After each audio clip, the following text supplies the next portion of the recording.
I'm very sorry that we took so long, but we got a late start, so I apologize for coming back so late. At this point, I can accept the motion to go back into the public. All in favor? Aye. Motion carries.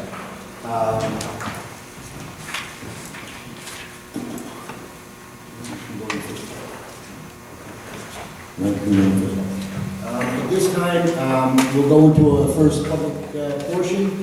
On agenda items only. Anyone wishing to speak, please come up and state your name. No, yeah, this is on agenda items only. So here's in 150 Berwyn Street. With regard to agenda item 2, the first reading of 9200. The highlighted portions, so within 1 year of being newly elected, and gives all the training. Are there any written consequences for not doing this?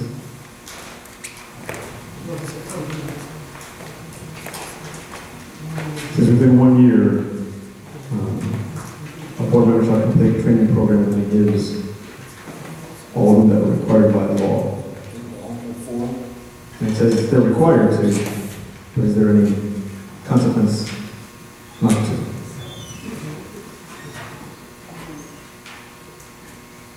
A Board of Education doesn't have the authority to discipline a board member for not completing something like this, but Is there something there in the are law? state agencies, essentially. Could a board censure another member? Can a board censure another member A member within. within the same board? Yeah.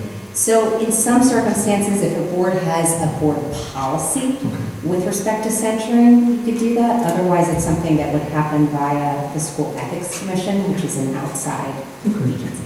Thank you. And then later, the next paragraph would be in service for the next section. It says a maximum of 4 members may attend any such function.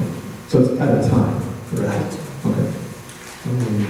And then, I'll just add a matter of protocol. Mr. Gerton, Mr. Miller, and Mr.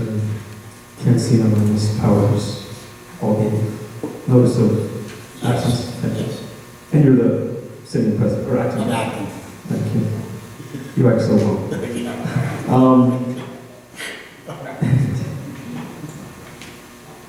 I think that's it for this. 12. Agenda 12. Future ready schools. Just listen to your background on that. I'm sorry, so what was the question? It says future ready schools, New Jersey, and then it gives the, Yeah, actually, during the superintendent's report, I have a You'll discuss? Yeah, I'll discuss it. thank you very much. Anyone else wishing to speak on agenda items only? Seeing none, we'll close the first public session.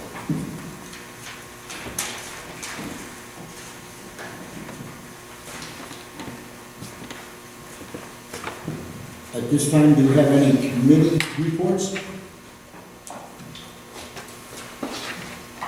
Seeing none, Superintendent, Mr. Boyd. Thank you, Mr. Lawrence. Good evening, everyone. I want to just give you some information on upcoming events and events that we've had over the past month or so.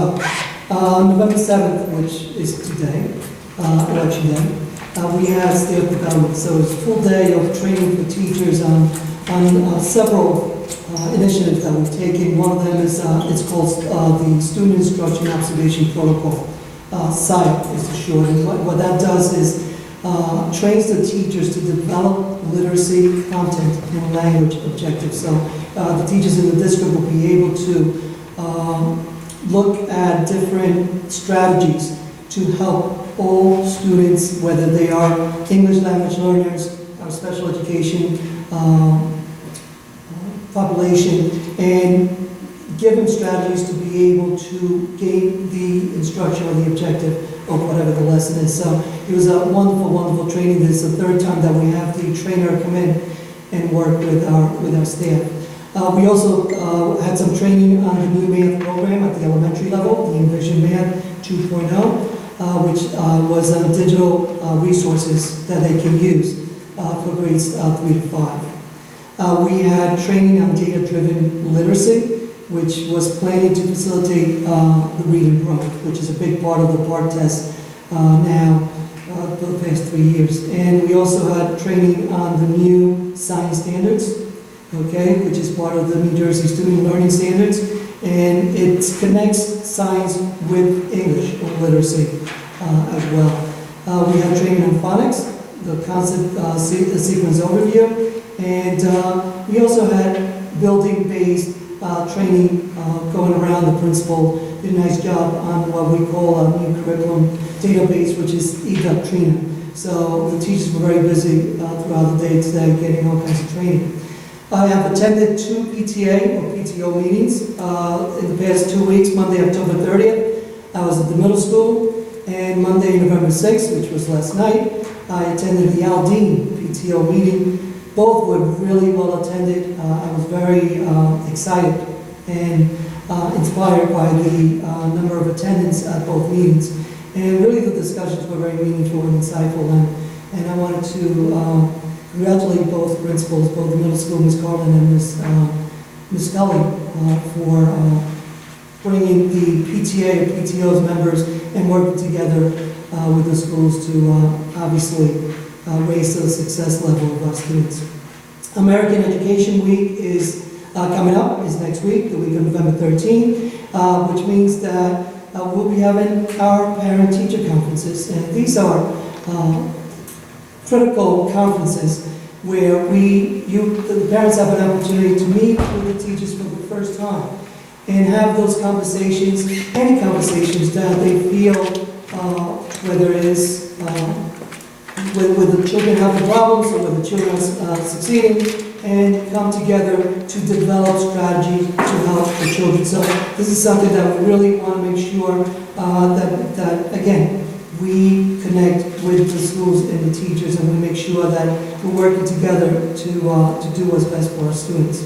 The High School Media Center continues the renovation process. The Media Center will resemble a 21st century media center with a marker space area and modern use of technology for research. So we're very happy about that. And so last about the Future Ready School. This is an initiative that is at no cost to the district, and actually there is no timeline for this to happen. And what happens is the superintendent has to take a pledge. There are 46 current districts that are taking part of this initiative. The superintendent takes a pledge. The board has to approve it, which will happen tonight. And then we have to assemble a committee of our staff to become certified as a Future Ready School. And what does that do? Now that we have a one-to-one initiative in grades 6 to 12, we are almost at a 2-to-1 initiative now with the laptops that are coming into the elementary school. We will have opportunities to participate in events that are nationwide, okay, access resources, and connect with educators from across the country through a Future Ready website. So we're very excited about that. I went down to the New Jersey Board's convention this past October, and that was one of the buzzwords down there. The districts are very excited. As you know, we're moving more and more closely to 21st century learning, with technology becoming now a major part, and this is really going to help the district. So we're very excited, and we'll certainly report to you once the committee is assembled and once we do have a couple months under our belts of this Future Ready School initiative to report to you at a later date. So again, very excited about this opportunity for the district. Mr. Holmes, that's all I have for the report. Thank you so much. Thank you, Mr. Guerrero.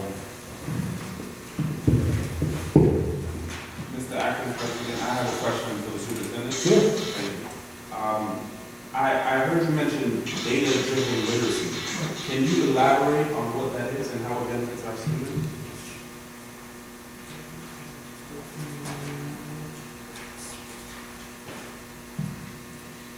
Okay, data-driven literacy. Okay, what it does is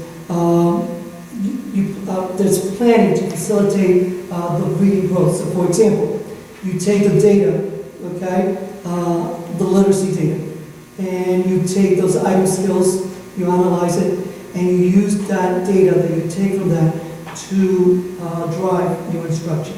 So it's really, again, data-driven literacy, taking the data that you get from your park or whatever assessment that you give, and you use item analysis, skill item analysis, and you take the areas that we didn't do well in the test, and you use it to make sure you either update or revise your curriculum or your instruction, make sure that the instruction is meeting the needs of the students in literacy. So that's what we did today. That was for K-3 grade students.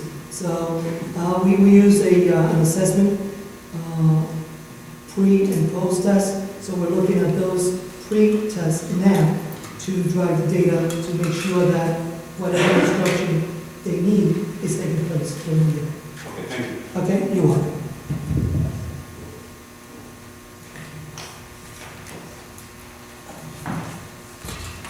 At this time, we'll move on to policies on agenda items 1 through 5.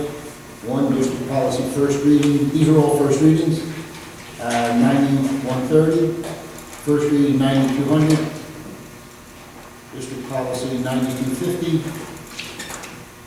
district policy 9314, and district policy 9322. Do I have a motion? Make a motion.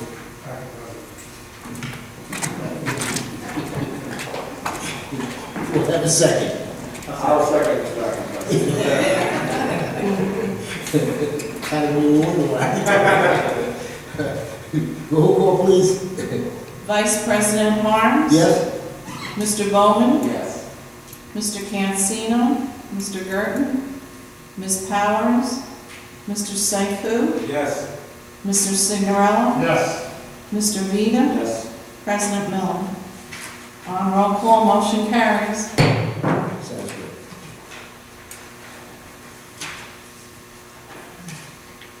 Next, we move on to personnel, consent agenda. 6 through 10. District substitute, 6 is district substitute, 7 staff termination, 8 staff appointments, 9 additional middle school extracurricular activities and chaperones, and number 10, job description manual. Do I have a motion? Motion. Second. Roll call, please. Vice President Harms? Yes? Mr. Bowman? Yes. Mr. Cancino? Mr. Gerton? Ms. Powers? Mr. Seifu? Yes. Mr. Signorella? Yes. Mr. Vita? Yes. President Miller? On roll call, motion carries.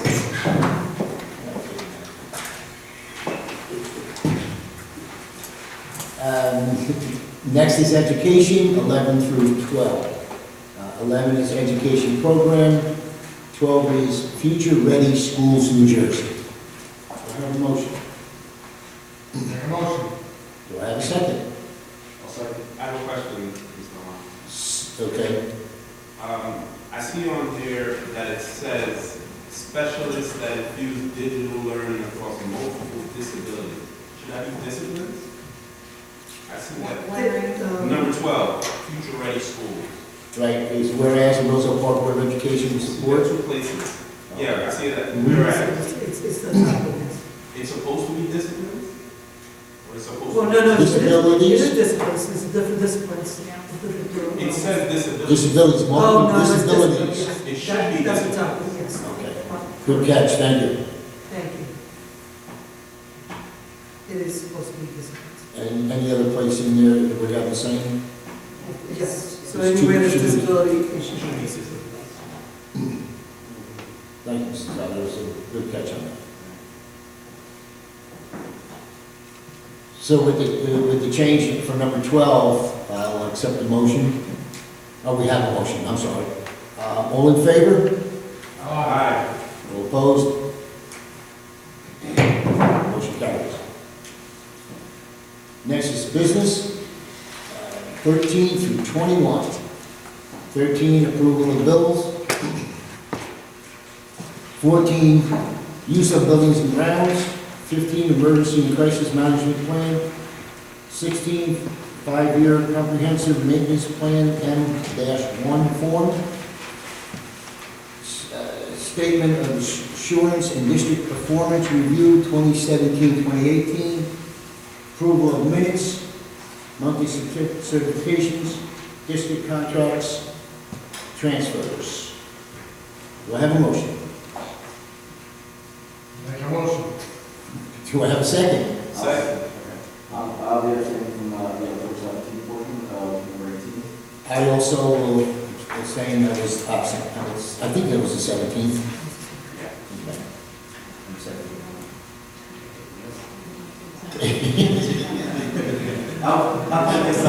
I'll abstain as well. You're in Southern California. You're in Southern California, so you have to abstain from that one also. Okay. Mr. Myers? No, Oh, okay. So what we're gonna do is go back to number 18, approval of minutes. We're just going to approve October 3rd and pull out October 17th because we do not have a quorum for that particular meeting. That should have been here.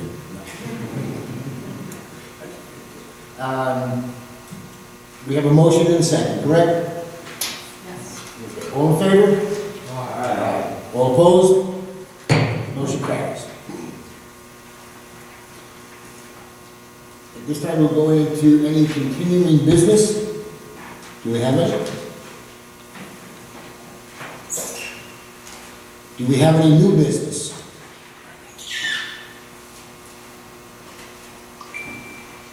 Okay, now we get into the public portion for any matter.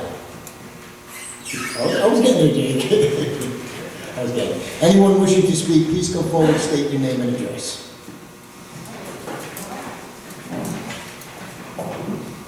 Hi, Monica Corral, 19 Charles Street. I kind of represent this little crew over here, so please forgive me. I've got about 3.5 minutes worth to go. Okay, we'll give you that extra 30 seconds, so you can walk over there. Thank you. There's also many that I'm representing that were not able No to problem. tonight. No problem. We want to speak about an incident that happened on Thursday, November 2nd at the middle school. Sometime that afternoon, Ms. Carlin called an unscheduled special assembly of the entire 8th grade class. What transpired during that gathering, as far as the manner and content that was communicated to our children, caused concern upon hearing their feedback when it came to us. Some of those concerns would be the first thing, which happened at the end, but I'll make it my first point, her inability to maintain her anger by not just raising her voice, by directly yelling at the children toward the end of the evening. The second was the instruction for our children to not go to their parents with any of their concerns regarding their schoolwork. As a collective group, our goal has always been to maintain an open line of communication with our children. For another person that's in a position of authority to instruct them to do otherwise is a gross error in judgment on their part. Many of the parents here tonight did not receive complaints from children about a matter of homework, which clearly this meeting was about. I think you understand that, Mr. Brito. Did not complain about the amount of homework they were receiving. But our jobs as parents is to make sure that our children are well-rounded, happy, and involved individuals with a healthy school-home life balance. When it became clear to many of us that there was no longer a balance between those two, we decided to address the matter. Each of us have done so in our own way, okay? However, the goal between us was all the same, to restore and maintain a delicate balance. And it was pretty presumptuous of her to assume that she knew where the concern initiated, nor should it have mattered where it initiated. She also accused our children, telling them they had poor or no time management skills, and that was their reason for their inability to complete their assignments. To generalize an entire 8th grade class and tell them any difficulty that they are having is due to time management is another unfounded and false accusation. Accusations that are becoming detrimental to their mental health, as they hear this almost every day.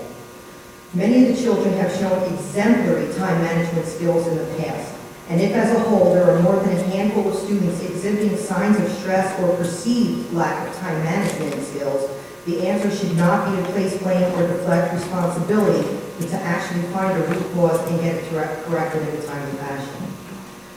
The number 4 is the innuendo to the honor students regarding removing themselves from an honors class if they're not able to handle the workload. To even suggest that the answer would be to switch their class out of an honors is to a class that's less than challenging without the benefit of assistance or input from a parent is negligent at best. She also told them to stop complaining, and the more that they complain, the longer it'll take to get their homework done, and that's one of the reasons why they can't get it done. The last was her insinuation that a teacher's time is more valuable than that of their own. She expressly said to them that they needed to look at the teachers and the time that they had to take away from their own families to grade their tests and help them with extra work. To insinuate that their time, that a teacher's time is more valuable than that of any individual, be it a student or adult, is preposterous actually. The role of a teacher is a compensated position of which I'm sure they're well aware of the responsibilities that come with it at the time they take that job. Our biggest questions that we want answered is why did the meeting take place in the first place? Why did it take place? Why weren't parents notified? Was the significance of the meeting really that dire that the students needed to miss valuable instruction time away from the classroom? And why were the parents who initially had obvious concerns not contacted to set up a mutual meeting, sorry about that, that would have been beneficial with the principal, guidance counselor, and all the teachers in attendance? And lastly, we feel as though our children were not shown the same respect that's expected of them on a daily basis. We want assurances that in no way will anything even remotely similar happen going forward the remainder of the school year. Thank you for your time.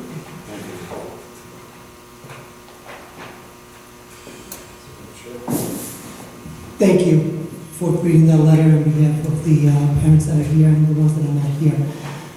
As you know, I cannot comment on personal matters, and you did bring up one of the personal issue. But I can guarantee you, okay, that your children, our children, will be in a safe and nurturing environment. And I'll make sure that, that is happening in every building of this district here. So I can tell you that the homework issue, and I know you didn't bring it directly, is still being addressed. I'm sure it's not in the timely fashion that you would like to see it happen. No, it was right. She said the very next day, she sent an email out to all the parents stating that they had looked at it and expressly that they were removing something called Reading Plus. And I gotta tell you, had I known what Reading Plus was when the school year started, I actually would have complained about that in the beginning. My child didn't make an honors class to do remedial reading. But she did not touch on the fact that she brought these kids in to an unscheduled meeting and pulled out an entire 8th grade class. That's ludicrous. And I get it. Again, I cannot comment on any personal matters directly.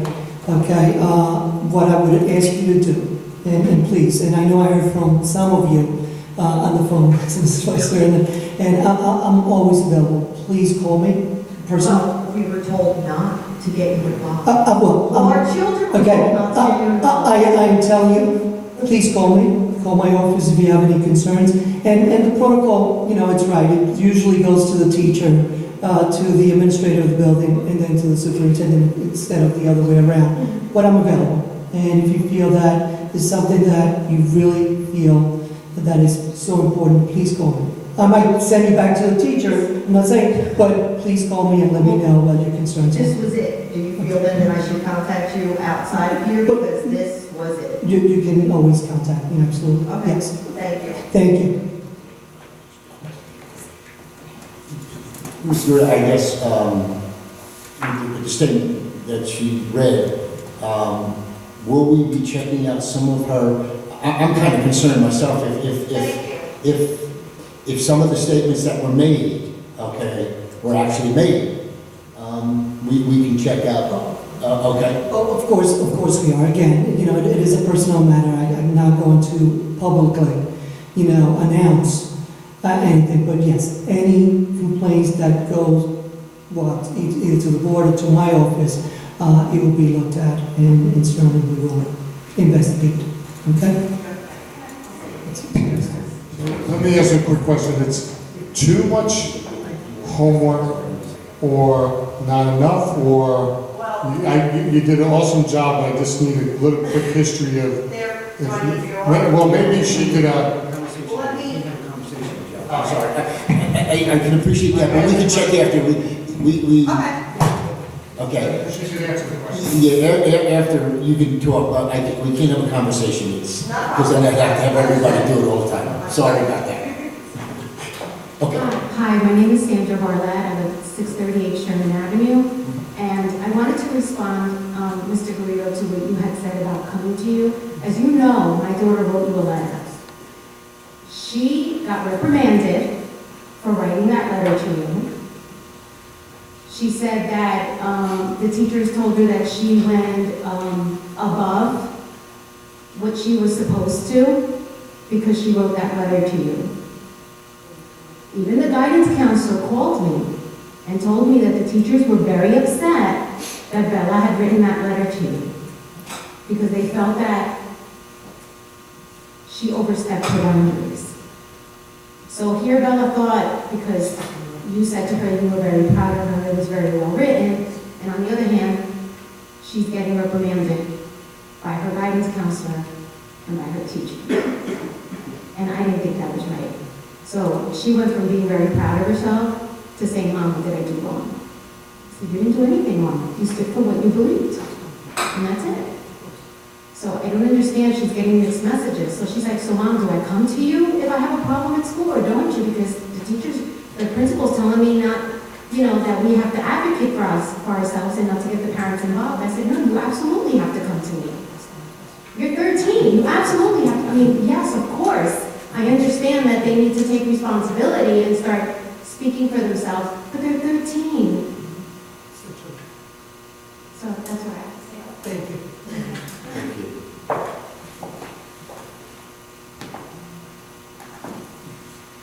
Anyone else wishing to speak?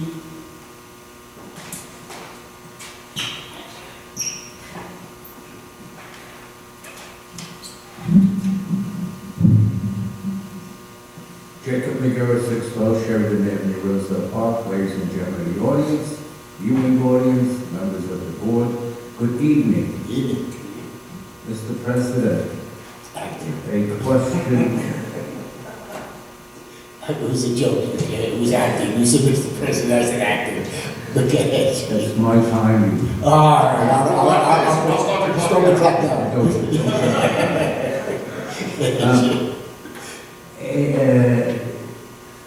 The rental money for the early childhood program, we were paying X amount of dollars, $9,000 a month, or whatever. Whatever happened to that money, and how much actually did we save? Mr. Garcia? Mr. Major, if you remember.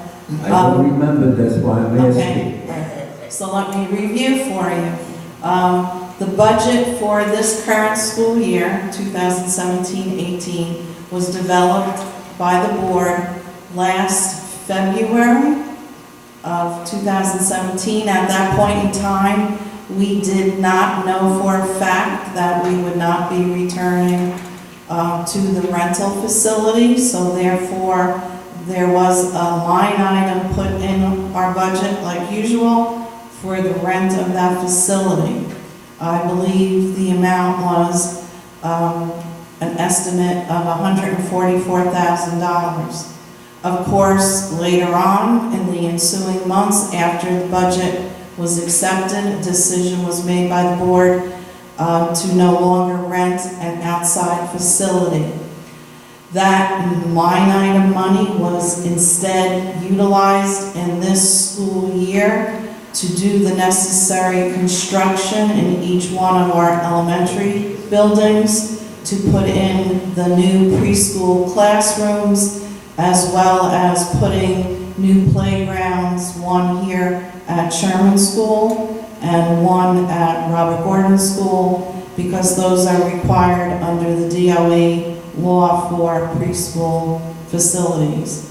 So the money was put in as rent back in February. We didn't know what would happen, but the money was used instead, again, to purchase the playgrounds, the fencing, the reconstruction of rooms in Sherman School, Aldine, and Robert Gordon to create the new preschool classrooms.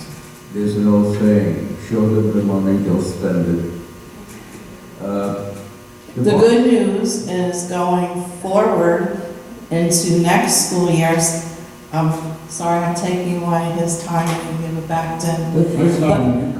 Okay, but the good news is going forward into next year's budget, when we work on that this February, there will no longer be a need for rent of that facility. There will no longer be a need for putting new playgrounds, the construction. So although the money was used another way, it was a one-time usage, and that's over. Varsity bleachers. How much did it cost us?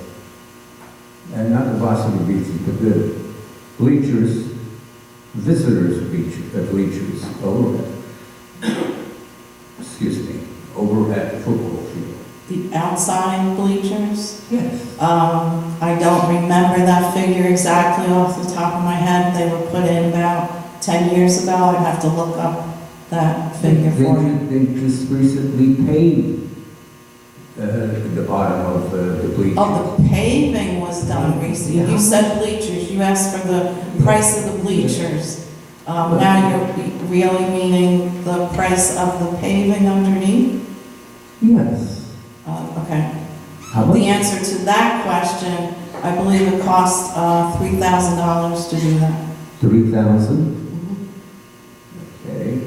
Is that ADA compliant? Underneath the bleachers? I don't... Well, the library is putting in new sidewalks, and it touches the old sidewalk. They were told that it's not ADA compliant, and we must now spend $41,000 to make it ADA compliant. And what happened with the windfall of the $400,000 that the Board of Ed received from the state? That is a decision that the board is discussing currently, and a decision will be made on that situation also by the end of February. It's required by law to update the budget at that point in time. So we'll be able to tell you when we start working on the budget. And may I add that whoever is doing the budget for the Board of Ed to take a 20% cut in the budget. Thank you. You're welcome.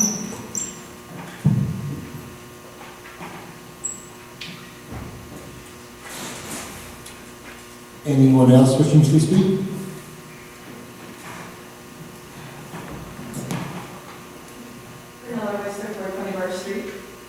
Something completely unrelated. My son plays middle school soccer and has for the last 3 years. That soccer field is in really, really bad shape. Any plans on making that a turf field because of the heavy usage that it sustains?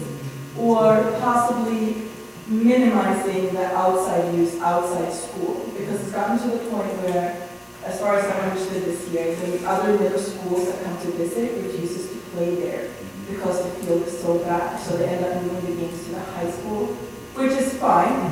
But my son still practices there, and they probably hit rocks and things because the grass is completely gone by the following season. the sad part about it is that I think we've done it over the past 5 years 3 times, put soil, seed, kept everybody off for the whole season, or the whole summer, try to get it. And then we have our residents who play on it. They use it.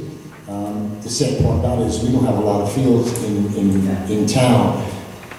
And that is the only field other than the high school fields for our younger, I think, I could be mistaken, but the younger soccer players play over in that particular area. The older kids play up on the Webster and Colfax fields. I can assure you no turf is going in there. I can assure you that no turf is going in there. Good try. Okay. The chair wants to cut 20%. Yeah, he wants to cut 20%, so we're not even... No. He's going to go something else. But anyhow, I'm not sure what to do with it, to be honest with you. I know we've tried, we put a sprinkler system in, we've done everything to it, and I agree with you. I don't know, we can talk to our supervisor for maintenance and see what the only thing is that I'm afraid to say to everybody, okay, we're going to put in there, we're going to go in there, we're going to put topsoil in there, and we're going to put some seed in there, good seed, but you're going to stay off for 2 years.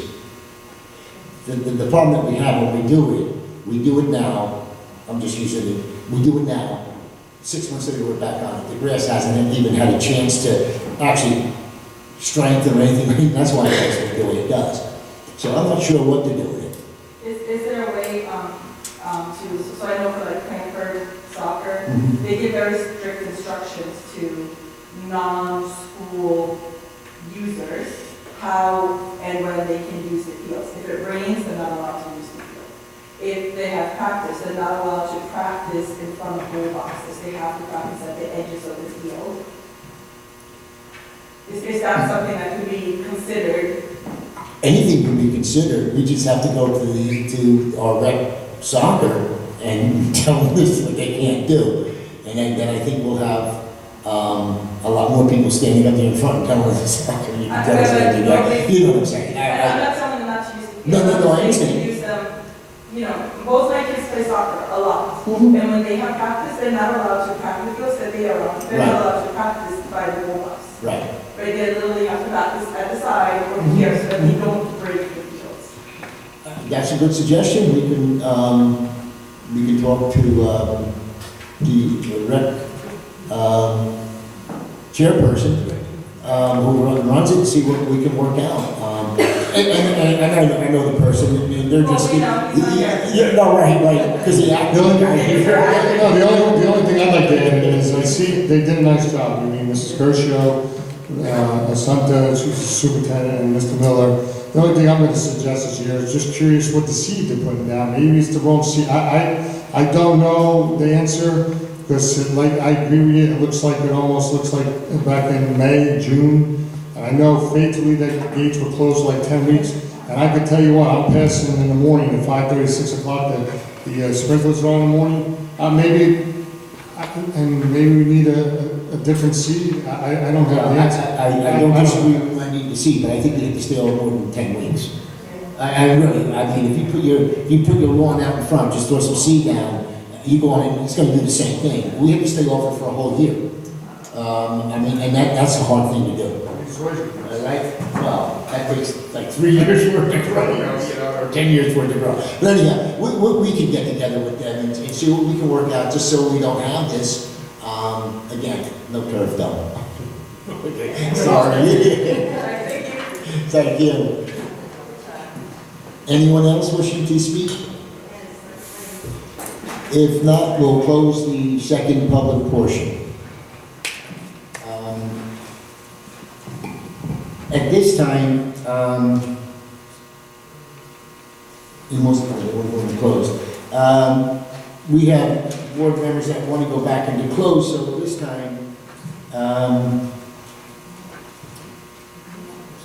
for personnel, correct, for personnel, okay. Do I read the statement now? before, read this and then think about it, right, okay. The Roselle Park Board of Education meeting hereby convenes to executive session for discussion on the following subjects: personnel. It is anticipated the executive will take approximately 15 minutes. 15 minutes. The board may take action when it reconvenes to the public session, and the minutes of the executive session shall be released to the public when the reason for the executive session no longer exists. May I have a motion to go into closed session? Do I have a second? All in favor? Motion carries. We're right now where we are in executive session, closed. We shall return in about 15 minutes, hopefully soon. At this time, I would accept the motion to go back into open. Motion. Do I have a second? Second. I guess we're going. Okay, all in favor? Motion carries. No action was taken or will be taken. At this time, I'll accept the motion to adjourn. Motion to adjourn. Second. All in favor? Aye. Have a good night, thank you. Yeah.